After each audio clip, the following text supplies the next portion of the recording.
Algorithm దందా ఎట్లా ఉంటుందంటే, ఇదివరకటి రోజుల్లో పెట్టిన పద్ధతి ఏంటంటే, ఇప్పుడు ఫర్ ఎగ్జాంపుల్ నా వీడియోలు చూస్తున్నారనుకోండి.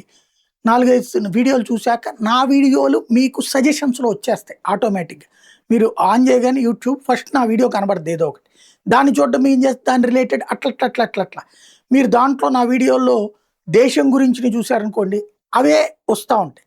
ఒకవేళ నాది లోకల్ పాలిటిక్స్ గురించి చూసారనుకోండి, అవే వస్తుంటాయి. ఇది ఆల్గారిథం. ఆల్గారిథం అనేది మంచి పద్ధతే.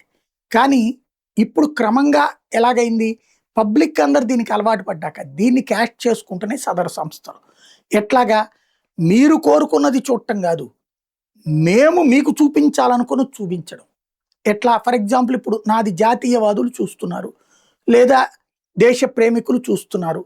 లేదా ఒక సెక్షన్ ఆఫ్ పీపుల్ చూస్తున్నారు. వీళ్ళకి ఇప్పుడు నేను మాట్లాడేదానికి రివర్స్ భావజాలానికి సంబంధించిన వీడియోలు మీకు కనిపించేలా చేయటం. అంటే వ్యతిరేక భావజాలానికి సంబంధించింది. ఏది కాక్రోచ్ జనతా పార్టీ వాళ్ళ తరహాలోనో, లేకపోతే గనక ఉగ్రవాదులకి మద్దతుగానో, నక్సలైట్లకు మద్దతుగానో, వామపక్ష భావజాలిక వీడియోలు వచ్చేటట్టు చేయడం. ఇది చెయ్యాలి అంటే ఒక పెద్ద నెట్వర్క్ ఉండాలి. దీనికి పైసలు భారీగా ఇస్తేనే సదరు సంస్థలు చేస్తాయి.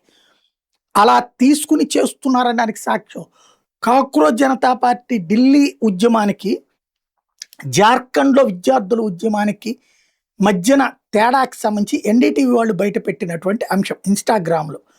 కాక్రోచ్ జనతా పార్టీ టైంలో 5239 పోస్టులు హైలైట్ అయితే 3100 అకౌంట్ల నుంచి నడిస్తే 1,85,00,000కి రీచ్ ఇచ్చారు. అదే రాంచీ స్టూడెంట్స్ ప్రొటెస్ట్‌ని 1062 పోస్టులకి 290 అకౌంట్ నుంచి వస్తే 6,00,000 రీచ్ మాత్రమే ఇచ్చారు. దీన్ని బట్టి ఎలాంటి ప్లాన్ జరుగుతోంది ఇండియాలో అన్నది అర్థం చేసుకోవచ్చు.